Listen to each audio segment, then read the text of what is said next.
हम घर के लिए इन्वर्टर बैटरी अपने घर के उपकरण को चलाने के लिए खरीदते हैं ताकि जब बिजली चली जाए उस समय हम अपने घर के उपकरण को चला पाए। तो यहाँ पर दो उपकरण है, इन्वर्टर और एक बैटरी। तो दोनों का जो काम है वो दोनों का अलग रहता है। इन्वर्टर आपको लोड कैपेसिटी प्रोवाइड करता है कि कितना लोड आप चला सकते हैं। बैटरी आपको बैटरी बैकअप प्रोवाइड करती है कि कितना लोड कितनी देर चला सकते हैं। तो यहाँ पर दोनों का चुनाव बहुत अच्छे से करना बहुत ही जरूरी है। अगर आप एक का भी चुनाव गलत कर लेते हैं तो यहाँ पर या तो आपका लोड ज्यादा नहीं चलेगा या आपका लोड ज्यादा देर नहीं चलेगा। तो यहाँ पर आपको यूट्यूब के ऊपर वैसे तो बहुत सारे यूट्यूबर मिल जाएंगे जो कि बेस्ट इन्वर्टर बैटरी कैसे खरीदनी है वो बता देते हैं, लेकिन वहां पर वो कैलकुलेशन करके बताते हैं। इसलिए आप अगर कैलकुलेशन के थ्रू जाते हैं तो आपको कभी भी एक बेस्ट इन्वर्टर बैटरी नहीं मिलेगा। इसका सबसे बड़ा कारण है इफिशियंसी। इन्वर्टर की अपनी इफिशियंसी होती है और बैटरी की अपनी इफिशियंसी होती है। यहाँ पर पावर लॉस दोनों के अंदर होता है, यानी कि इन्वर्टर से अगर आप कोई लोड चला रहे हैं तो वो आपको 100% इफिशिएंट काम करके नहीं देगा। यानी कि 150 वाट का लोड चल रहा है, देन जो आपका इन्वर्टर है वो बैटरी से 150 वाट की सप्लाई नहीं लेगा, वो वहां पर 200 वाट तक की सप्लाई लेकर आपके 150 वाट की लोड को चलाएगा। क्योंकि आपका इन्वर्टर के अंदर यूज होता है ट्रांसफार्मर और वो करता है पावर लॉस, इसीलिए आपका इन्वर्टर की इफिशियंसी हमेशा कम रहती है। मोस्टली मार्केट के अंदर जो इन्वर्टर आ रहे हैं वो अपना पावर फैक्टर 0.8 का बताते हैं। यहाँ पर 0.8 पावर फैक्टर का मतलब है कि 1 kVA के इन्वर्टर पर 800 वाट तक का लोड चला सकते हैं, लेकिन प्रैक्टिकली ऐसा बिल्कुल पॉसिबल नहीं होता है। क्योंकि कुछ ही कंपनियों के इन्वर्टर है जो कि इतनी अच्छी बिल्ड क्वालिटी के साथ में आते हैं, जिनका ट्रांसफार्मर अच्छा होता है, जो बोर्ड लगा हुआ है वो अच्छा होता है, तभी वो 1 kVA का इन्वर्टर 800 वाट तक का लोड चला पाता है। अदरवाइज मोस्टली कंपनियों के इन्वर्टर आपको 600 से 700 वाट तक की ही लोड कैपेसिटी के साथ में देखने को मिलेंगे। अगर आपको बेस्ट इन्वर्टर खरीदना है तो सबसे पहले उसकी वीडियो आप यूट्यूब पर देख सकते हैं, जहां पर आपको प्रैक्टिकल वीडियो देखनी है कि उसके ऊपर प्रैक्टिकली कितना लोड चल रहा है। अगर आपको ऐसी वीडियो नहीं मिलती है तो आप एग्जाम्पल ले सकते हैं किसी भी दूसरे इन्वर्टर का। यहाँ पर यूट्यूब के ऊपर ही कुछ यूट्यूबर आपको मिल जाएगी जो कि लोड कैपेसिटी की वीडियो बनाकर दे रही है, और कुछ हमारी चैनल के ऊपर भी आपको ऐसी वीडियो मिल जाएगी जो अलग अलग इन्वर्टर के ऊपर अलग अलग लोड चलाकर हमने दिखाया है, जिससे कि आपको अंदाजा हो जाएगा कि कौन सा इन्वर्टर कितना लोड चला सकता है। तो इन्वर्टर या बैटरी लेने से पहले आपको यूट्यूब पर प्रैक्टिकल वीडियो देखना है, किसी भी यूट्यूबर की बात मानने की जरूरत नहीं है। तो यहाँ पर मोस्टली यूट्यूबर की बात करें तो मोस्टली यूट्यूबर को स्पॉन्सरशिप मिलती है, तो वो वहां पर उसका लोड टेस्ट करके भी नहीं दिखा पाते हैं, और इसलिए लोड टेस्ट करके नहीं दिखाएंगे तो आपको कभी पता ही नहीं चलता कि उस इन्वर्टर पर कितना लोड चला है। तो जो यूट्यूबर आपको प्रैक्टिकली लोड चलाकर दिखाता है उसी के ऊपर आपको ज्यादा विश्वास करने की जरूरत है। तो यहाँ पर इसके अलावा आपको किन किन पॉइंट को ध्यान में रखना है उसके लिए अब बात कर लेते हैं। तो मार्केट के अंदर अभी 5 तरह के इन्वर्टर आपको देखने को मिलते हैं। सबसे पहला नॉर्मल इन्वर्टर जो कि मोस्टली सबसे ज्यादा घरों में यूज होता है। उसके बाद में आता है सोलर इन्वर्टर, और अभी सोलर इन्वर्टर का यूज काफी ज्यादा हो रहा है क्योंकि काफी लोग सोलर की तरफ शिफ्ट हो रहे हैं, तो उनको सोलर इन्वर्टर ही लेना पड़ता है। और इसके बाद में आता है आपका इनबिल्ट बैटरी वाला इन्वर्टर, जिसके अंदर ही आपको बैटरी मिल जाती है, जिसे हम ESS यानी कि एनर्जी स्टोरेज सिस्टम बोलते हैं, जो कि स्वास्तिका कंपनी के अंदर आपको मिलता है। उसकी वीडियो भी हमने पहले बनाई है, वो भी दे सकते हैं।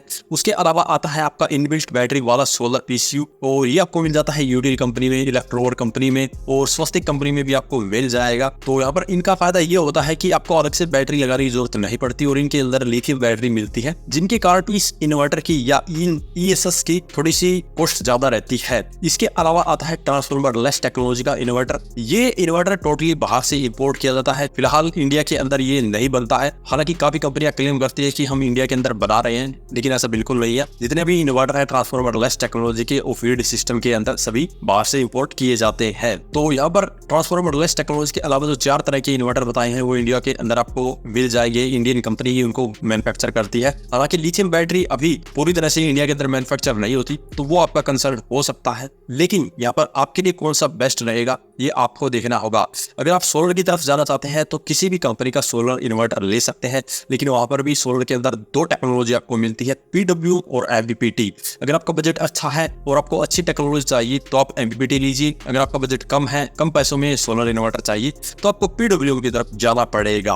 और जो इनबिल्ट बैटरी वाले हैं उनमें और जो दूसरे इन्वर्टर उनमें कोई ज्यादा अंतर नहीं है, सिर्फ उसके अंदर ही आपको बैटरी मिलती है, इतना ही अंतर है। यहाँ पर आपको सिर्फ यही देखना है कि आपको टेक्नोलॉजी कौन सी लेनी है, MPPT या PW। तो इन दोनों टेक्नोलॉजी में से कोई भी एक टेक्नोलॉजी का चुनाव करके आप इन्वर्टर का चुनाव कर सकते हैं। इसके बाद में आप देख सकते हैं कि आपको इन्वर्टर कहाँ के लिए यूज करना है, क्योंकि मार्केट के अंदर आपको स्केलर और प्योर साइन वेव आउटपुट वाले इन्वर्टर मिलते हैं। स्क्वायर वेव इन्वर्टर का ज्यादा यूज नहीं होता है क्योंकि इन इन्वर्टर पर आप सेंसिटिव अप्लायंस नहीं चला सकते। सेंसिटिव अप्लायंस का मतलब है जिनके अंदर इलेक्ट्रॉनिक्स कंपोनेंट का यूज होता है, जैसे कि आपका फ्रिज, एसी। तो ऐसे जितने भी अप्लायंस जिसके अंदर अलग से इलेक्ट्रॉनिक्स पीसीबी लगी होती है, वो आप अगर स्क्वायर वेव इन्वर्टर पर चलाते हैं तो वो सेफ नहीं होते हैं, क्योंकि जितने भी सेंसिटिव अप्लायंस है वो वोल्टेज की फ्लक्चुएशन के कारण जल्दी खराब हो जाते हैं। तो ऐसे अप्लायंस के लिए आपको हमेशा प्योर साइन वेव आउटपुट वाले इन्वर्टर का यूज करना चाहिए। हालांकि ये थोड़े से कॉस्टली पड़ते हैं, लेकिन यहाँ पर आपका जो उपकरण है वो सेफ रहता है। इसके बाद में बात करते हैं मोड के बारे में, क्योंकि जितने भी इन्वर्टर है उनके अंदर आपको दो मोड तो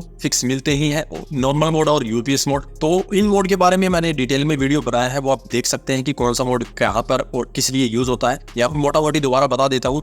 नॉर्मल मोड जो होता है वो वाइड रेंज के अंदर काम करता है, यानी कि अगर आपके घर में लो वोल्टेज आ रही है, इवन काफी इन्वर्टर 90 वोल्ट को भी सपोर्ट करते हैं, तो आपके घर में 90 वोल्ट की भी लो वोल्टेज आ जाती है तो भी वो इन्वर्टर आपकी बैटरी को अच्छे से चार्ज कर सकता है। लेकिन वहीं पर यूपीएस मोड का उपयोग होता है ज्यादातर कंप्यूटर जैसे अप्लायंस को चलाने के लिए, और यूपीएस मोड के अंदर आपका एक इन्वर्टर का चेंज ओवर टाइम भी काफी कम हो जाता है, लेकिन वहां पर उसकी जो वोल्टेज रेंज है वो भी कम हो जाती है। मोस्टली इन्वर्टर आपको 180 वोल्ट से लेकर 230 वोल्ट की रेंज के अंदर काम करते हुए मिलते हैं। तो वो आपको देखना है कि आपको यूपीएस मोड के अंदर इन्वर्टर को यूज करना है या नॉर्मल मोड के अंदर यूज करना है। लेकिन इन्वर्टर लेते समय इस बात का ध्यान रखना है कि ये दोनों मोड आपको इन्वर्टर में मिलने चाहिए। अगर आप सोलर इन्वर्टर की तरफ जा रहे हैं तो वहां पर भी आपको अलग से मोड देखने को मिलते हैं, जैसे कि हाइब्रिड पीसीयू स्मार्ट मोड या solar mode, grid mode, solar plus grid mode. ऐसे तमाम कंपनियां अपने अपने इन्वर्टर में अलग अलग सोलर ऑप्टिमाइजेशन के लिए कुछ मोड देती है, तो वो भी आप देख सकते हैं जब आप सोलर इन्वर्टर लेते हैं तब, क्योंकि जिस कंपनी के अंदर आपको ये मोड मिलते हैं वहां पर आप सिंपली मोड को सेलेक्ट करके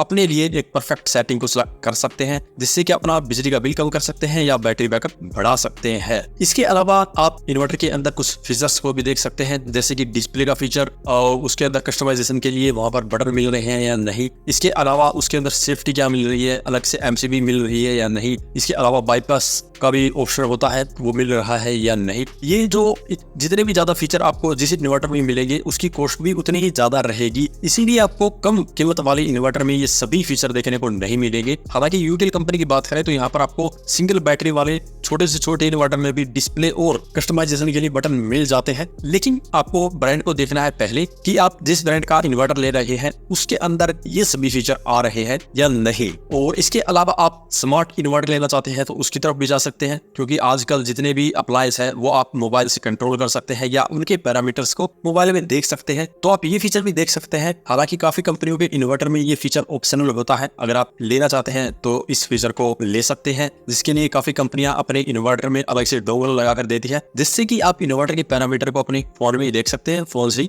कंट्रोल कर सकते हैं। इसके बाद में बात करते हैं लोड कैपेसिटी की, कि कितने लोड कैपेसिटी के लिए कौन सा इन्वर्टर लेना चाहिए। तो जैसा कि मैंने स्टार्टिंग में ही आपको बता दिया था कि लोड कैपेसिटी को हमेशा प्रैक्टिकल वीडियो देखकर ही सिलेक्ट कीजिए, और अगर आपको एक स्पेसिफिक वीडियो नहीं मिलता है तो यहाँ पर मैं आपको छोटी सी कैलकुलेशन बता देता हूँ। तो यहाँ पर अगर आप 1 kVA का इन्वर्टर लेते हैं तो उस पर आप सेफली 600 वाट तक का लोड रन कर सकते हैं। इसी तरह अगर आप 2 kVA का इन्वर्टर लेते हैं तो वहां पर 1200 से 1300 वाट तक का लोड रन कर सकते हैं। हालांकि वो 1500 वाट तक का लोड चला सकता है, लेकिन कंटिन्यू अगर आप फुल कैपेसिटी पे किसी भी इन्वर्टर को चलाते हैं तो वो काफी जल्दी खराब हो जाएगा। इसीलिए आपको इतना मार्जिन रखना है कि आपका इन्वर्टर सेफली किसी भी लोड को चला पाए। यहाँ पर 5 kVA के इन्वर्टर की बात करें तो उसके ऊपर हम 4 किलोवाट के अराउंड लोड चला सकते हैं, लेकिन मैं उसको हमेशा रिकमेंड करता हूँ 3500 वाट तक के लोड के लिए। तो यहाँ पर जो भी इन्वर्टर जितनी भी कैपेसिटी का आपको चाहिए, पहले आप अपना लोड कैलकुलेट कर लीजिए कि कितना लोड आपको चलाना है। सपोज आपका लोड आ जाता है यहाँ पर 1 किलोवाट का, तो अब 1 किलोवाट के लोड को चलाने के लिए आपको कम से कम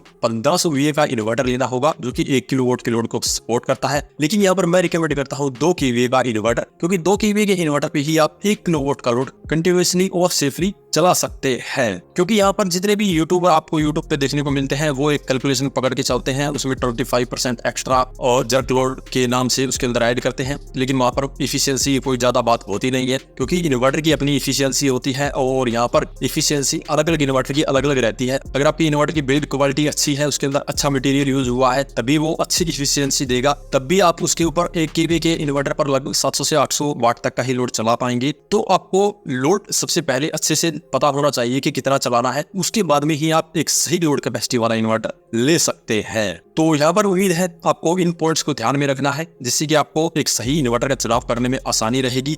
अगर आप अभी भी कंफ्यूज हैं तो आप सिंपली वीडियो के कमेंट बॉक्स में कमेंट करके अपने लोड को बता सकते हैं हमें, हम आपको एक परफेक्ट सोलर इन्वर्टर कैपेसिटी बता देंगे। हालांकि ब्रांड आप अपने हिसाब से चूज कर सकते हैं। इसके अलावा आप देख सकते हैं वारंटी को। मार्केट के अंदर जितने भी इन्वर्टर आ रहे हैं सभी के ऊपर अलग अलग वारंटी मिलती है, किसी पर 1 साल की, किसी पर 2 की, किसी पर 3 साल की। तो जितनी ज्यादा वारंटी वाला इन्वर्टर लेते हैं वो उतना ही अच्छा रहता है, क्योंकि उतने लंबे समय तक आपको कोई टेंशन नहीं है। आपका इन्वर्टर खराब होता है तो कंपनी की सरदर्दी है, वो ही ठीक करके आपको देगी। लेकिन यहाँ पर दिक्कत आती है कि आपके एरिया के अंदर वो इन्वर्टर मिलेगा या नहीं। तो ऐसे में सबसे पहले पता कीजिए कि जो इन्वर्टर आप लेना चाहते हैं वो आपके एरिया में मिल रहा है या नहीं। अगर आपके एरिया के अंदर मिल जाता है तो अच्छी बात है, और उसकी सर्विस भी आपके एरिया के अंदर मिलती है, तभी आप उस इन्वर्टर को परचेज कीजिए। तो ये तमाम पॉइंट है जो आपको ध्यान में रखने हैं एक इन्वर्टर लेते समय। इसके बाद में बात करते हैं बैटरी की। तो यहाँ पर बैटरी को लेकर भी काफी ज्यादा यूट्यूबर कंफ्यूज कर देते हैं लोगों को, और वो भी सिंपली कैलकुलेशन दिखाकर वहां पर बता देते हैं कि आपको इतनी बैटरी चाहिए। यहाँ पर काफी मैंने वीडियोस देखे हैं और वहां पर उनके अंदर बताया जाता है कि अगर आप 600 वाट का लोड 3 घंटे चलाना चाहते हैं तो आप 150 एएच की बैटरी ले सकते हैं। वो सिंपली इसी कैलकुलेशन को यूज करते हैं कि आपकी 150 एएच की बैटरी है, 12 वोल्ट की है, इनको मल्टीप्लाई कराएंगे तो 1800 आ जाएगा, और इसी तरह 600 वाट लोड को इसके साथ में अगर आप डिवाइड करते हैं तो 3 आ जाता है।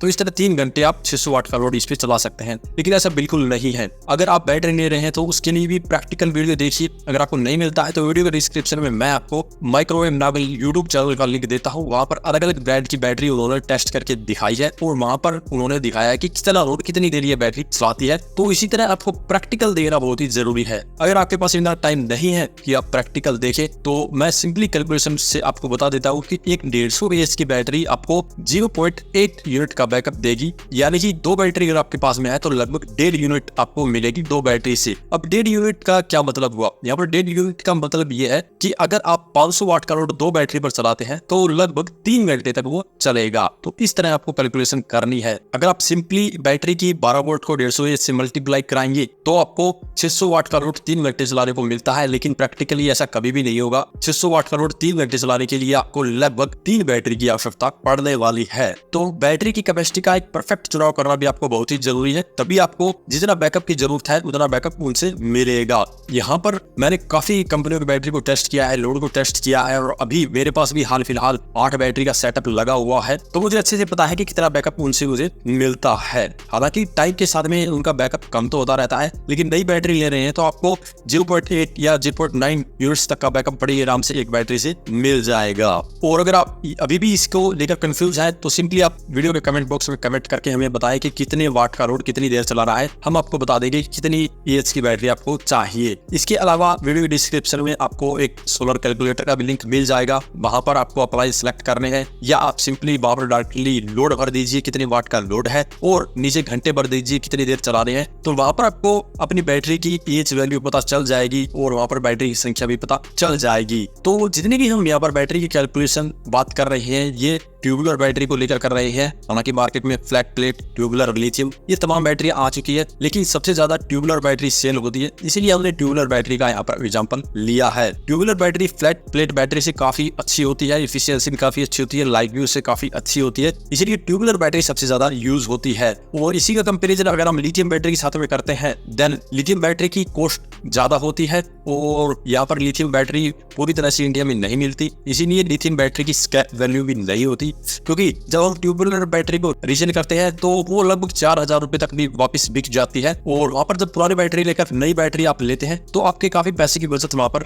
हो जाती है। लेकिन लिथियम बैटरी के साथ में ऐसा नहीं है, यहाँ पर इसकी कोई रीसेल वैल्यू फिलहाल नहीं है। हालांकि कुछ कंपनियां ये कहती है कि हम हमारी बैटरी को वापस दे देते हैं, लेकिन अगर आप इस झंझट से बचना चाहते हैं तो सिंपली ट्यूबुलर बैटरी का यूज कर सकते हैं। हालांकि लिथियम बैटरी से तो अच्छी नहीं है, क्योंकि लिथियम बैटरी की कोई भी मेंटेनेंस नहीं है, उसकी एफिशिएंसी भी अच्छी है, स्पेस भी कम चाहिए। तो फायदे तो आपको लिथियम बैटरी में ही ज्यादा मिलने वाले हैं, लेकिन उसकी कॉस्ट को देखते हुए काफी लोग लिथियम बैटरी को अफोर्ड नहीं कर सकते, इसीलिए ट्यूबुलर बैटरी ले लेते हैं। तो आप भी ट्यूबुलर बैटरी का यूज कर सकते हैं। इसके बाद में बात करते हैं वारंटी की। तो ट्यूबुलर बैटरी के अंदर आपको कई अलग अलग वारंटी देखने को मिलती है। यहाँ पर हमने ईस्टर्न कंपनी की एक बैटरी दिखाई थी जिसके ऊपर आपको 20 साल की वारंटी मिल रही थी। वहां पर 10 साल की फुल्ली रिप्लेसमेंट की वारंटी, 10 साल की प्रो राटा वारंटी थी। ये प्रो राटा वारंटी के अंदर आपकी बैटरी जब आप रिप्लेस करवाते हैं तो आपको बैटरी के साथ में कुछ अमाउंट पे करना पड़ता है, तभी आपको एक नई बैटरी मिलती है। और यहाँ पर मैं इसको अवॉइड करने के लिए ही सलाह देता हूँ। लेकिन अगर आपको जैसे ईस्टर्न कंपनी में हाई वारंटी की बैटरी मिल रही है, वैसे ही अगर दूसरी ब्रांड में भी ऐसी ज्यादा वारंटी वाली बैटरी मिलती है तो आप ले सकते हैं। जितनी ज्यादा वारंटी की बैटरी होगी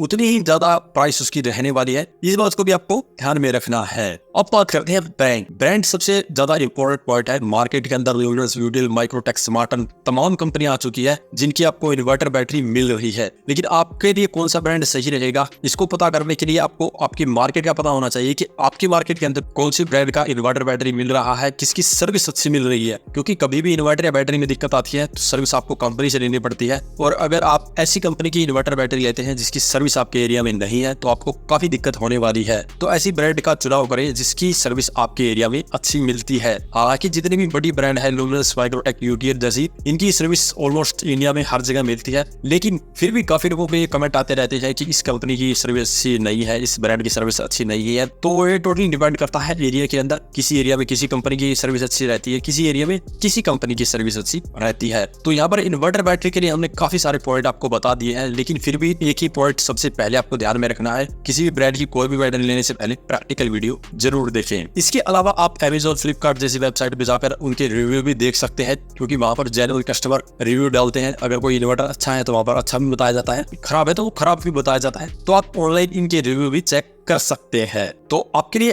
कौन सा इन्वर्टर बैटरी सही रहेगा अब आप आसानी से पता कर सकते हैं। अगर अभी भी आप नहीं पता कर पा रहे हैं तो सिंपली आप वीडियो में कमेंट बॉक्स में कमेंट करके पूछिए कि आपको कितनी बैटरी वाला, कितनी देर बैकअप चलाने वाला इन्वर्टर चाहिए। हम वहां पर अलग कंपनियों के आपको कॉम्बो बता देंगे। तो आज की इस वीडियो में इतना ही। अगर इसके बारे में अभी भी आपका कुछ सवाल या सुझाव हो तो वीडियो कमेंट बॉक्स में कमेंट करें। वीडियो पसंद आया तो लाइक करें, शेयर करें, साथ ही हमारे चैनल को सब्सक्राइब करें। सब्सक्राइब करने के साथ साथ बेल आइकन को जरूर दबाएं ताकि इसी प्रकार की वीडियो आपको समय समय पर मिलती रहे। धन्यवाद।